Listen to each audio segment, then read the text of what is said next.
এপার বাংলা ওপার বাংলা দাদা ভাইদেরকে আসসালামু আলাইকুম, নমস্কার। আপনারা যেখান থেকে দেখছেন, এপ্রিল মাস খুব গুরুত্বপূর্ণ মাস আঙ্গুরের জন্য। আপনারা যদি ভুল করেন তাহলে 1 বছর পিছায় যাবেন। তাই আমি জিনিসটা আপনাদের কাছে তুলে ধরলাম আমার অভিজ্ঞতার থেকে, যে আমাদের এপার বাংলা ওপার বাংলা সেইখানে কিন্তু প্রচণ্ড ঝড় এবং বৃষ্টির সময় এটা।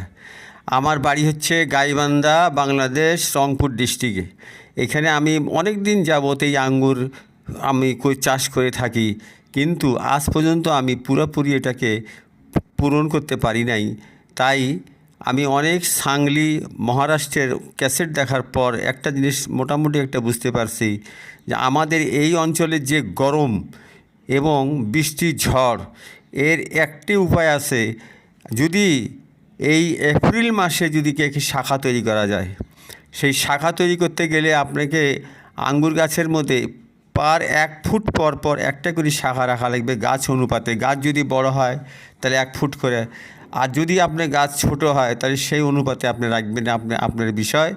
কিন্তু আপনি যদি এই এপ্রিল মাসে যদি আঙ্গুর নেন, আঙ্গুর প্রচুর হবে, কিন্তু আঙ্গুর নিয়ে আপনি খুব যন্ত্রণায় পড়বেন। এটা আধা পাকা আধা কাঁচা হবে, ফেটে যাবে, রং ঠিক হবে না, পাখি খাবে, অনেক পোকামাকড় ধরবে। এটা একটা খুব সমস্যা। তাই আপনি যদি এই সময় যদি শাখাটা তৈরি করতে পারেন, সেই শাখা আপনার আগস্টের মাঝামাঝি যদি কাটেন, তাহলে সেপ্টেম্বরের মাসে প্রচুর ফুল আসবে, এবং সেই ফুলগুলা পরবর্তীতে শীতের সময় এই ফল খুব সুন্দর হবে। তাই অনুষ্ঠানটাকে আপনি বেশি করে দেখুন এবং শিখুন।